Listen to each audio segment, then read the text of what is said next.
President Obama's deal to temporarily extend all of the Bush tax rates earned praise from Senator John McCain's Twitter feed today. Quote, "I applaud the framework agreement just announced by the president. Now we need to make it happen." But will the deal finally send his disappointed liberal base over the edge? Words like cave and spineless and even primary challenger in 2012 are being thrown around on sites like the Huffington Post. And Ari Berman of The Nation magazine points to what he calls the president's, quote, blatant reversal of a key campaign promise in 2008. Here's what candidate Obama said about the Bush tax cuts then. We know what the Bush-McCain philosophy looks like. It's a philosophy that says we should give more and more to millionaires and billionaires and hope that it trickles down on everybody else. It's a philosophy that gives tax breaks to wealthy CEOs and the corporations that ship jobs overseas while hundreds of thousands of jobs are disappearing here at home. For 8 years, we've seen the Bush-McCain philosophy put our country on the wrong track. We can't have another 4 years that look just like the last 8. It is time for change in Washington, and that's why I'm running for President of the United States of America.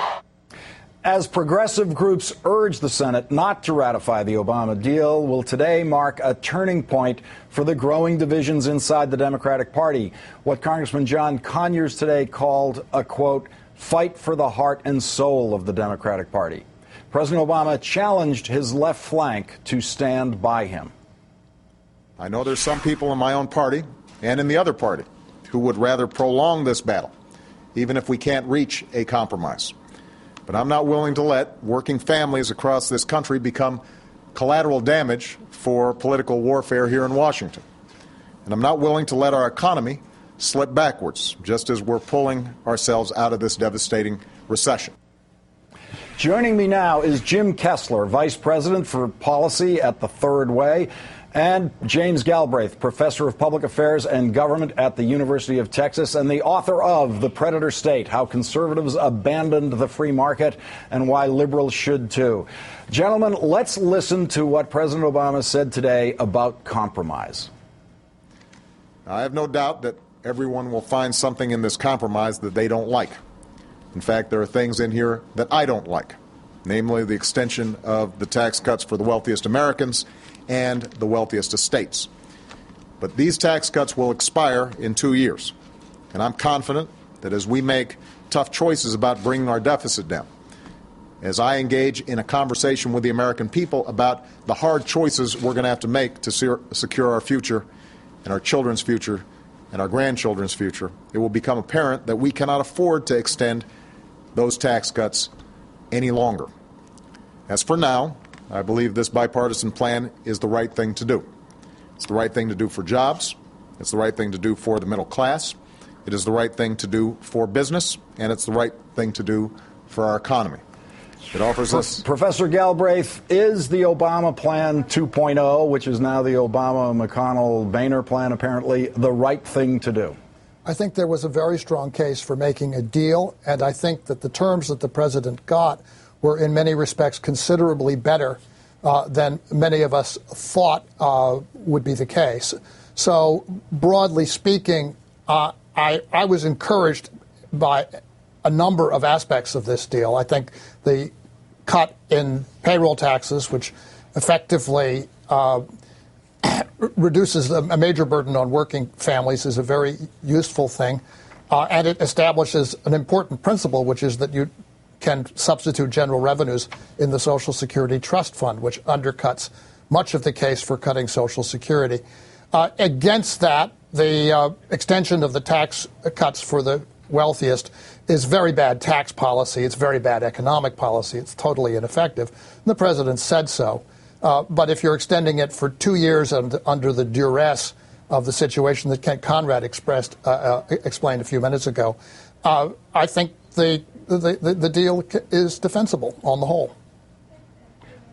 Professor, as you're wearing your economist hat as opposed to strategic, Let's just go over a point about the $250,000. That tax rate was established in 1993. In real dollar terms, $250,000 today, working backwards to 93, would have been $165,000 had that bracket been indexed for inflation, as all brackets should be. So the number we're fighting over today, $250,000, is exactly the same number that was fought over in 1993, but any economist can tell you that's not the same number over time.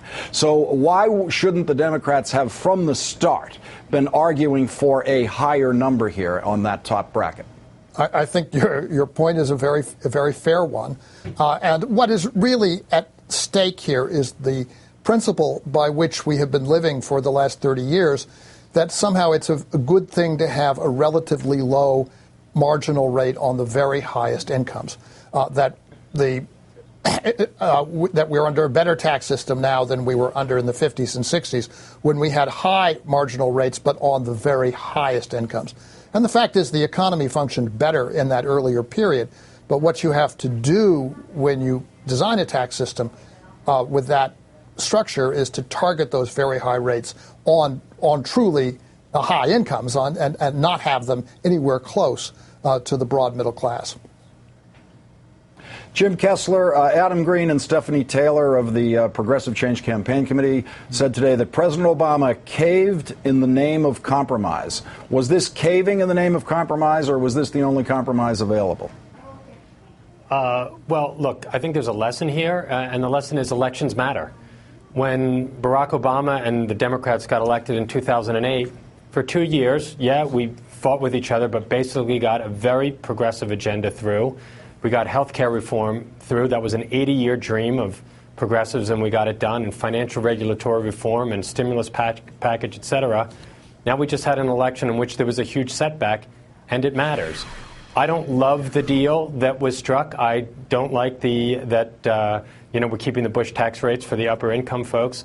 But there's a reality here that, that the president had to bow to. I don't know what else. You can fight and fight and fight, but in the end, that's probably what you were going to get, whether it was in December or in January or February.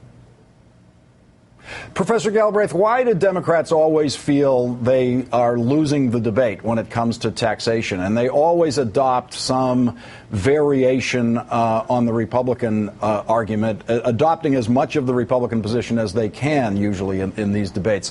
Why wouldn't the Democrats go in for actually much higher tax rates on these high incomes that previously did not exist in the world? Incomes of $100 million, incomes of $400 million.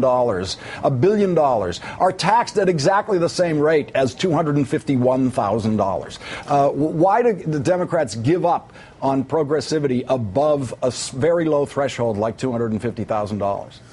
Well, I think there are two reasons. One is that Franklin Roosevelt originally got those very high rates, 91% on very high incomes, as part of a national mobilization to fight World War II. Those were very special circumstances. And require, when political conditions prevailed that don't prevail now. And the other reason is that in the 1980s, when we were designing the Tax Reform Act of 1986, and I participated in that, a major focus was on individuals who were earning their incomes outside of a corporate framework. Two of the authors of the act, as you know, were Bill Bradley and Jack Kemp, who were major league sports stars. Ronald Reagan was president, a movie actor. And the argument that carried a lot of weight at that time was that people in that position shouldn't be taxed the way corporate executives are taxed, because you don't have the same consideration about retained earnings inside the corporation. Let's consider something, Jim Kessler. I want you to consider something that's on the websites today, the objections from the left. This is from Daniel Roach, who was an Obama 2008 deputy field organizer in Nevada. And he said, if he capitulates on this, there really is no point in voting for him in 2012. The difference between voting for a Republican and voting for someone whose default negotiation strategy is rolling over and dying whenever the Republican Party says mean things is marginal. Now, leaving aside for, I think, the obvious point that there is a huge, huge difference between Justice Roberts and Justice Sotomayor, which alone, it seems to me, is worth voting Democrat or Republican on the presidency. What else would you say to disaffected Democrats who feel that the president has basically surrendered his presidency? Healthcare reform, 80-year fight that Democrats had to try and weave that very important thread into the safety net. It was passed. It's a progressive dream. Financial regulatory reform, major accomplishment. Stimulus package, major accomplishment. You can't look. The professional left, whether it's in this city in Washington D.C. or on the blogosphere, they're going to find something to complain about every 2 or 3 weeks, and then they move on to the next thing. I mean, right now, look, I don't love this tax bill either. But frankly, it's the best that can be done. And there is a major difference. Just ask the people who voted for Ralph Nader in 2000, do they wish they had their vote back and given it to Al Gore? It was the difference between going to war with Iraq and not. These elections matter. And, Jim? We got to take a chill pill. Jim Kessler with The Third Way and Professor James Galbraith of the University of Texas. Thanks for your time tonight. Thank you. Thank you. Back in October, Ginny Thomas, the Tea Party activist, wife of Supreme Court Justice Clarence Thomas, left a voicemail for Anita Hill asking her to apologize for the sexual harassment allegations she made 19 years ago against Clarence Thomas. Ginny Thomas is now speaking out about that mysterious phone call. That's tonight's rewrite. And you know them as the Mythbusters. Adam Savage and Jamie Heineman got a request to rebust a myth from a very special fan in the White House. They'll join me coming up.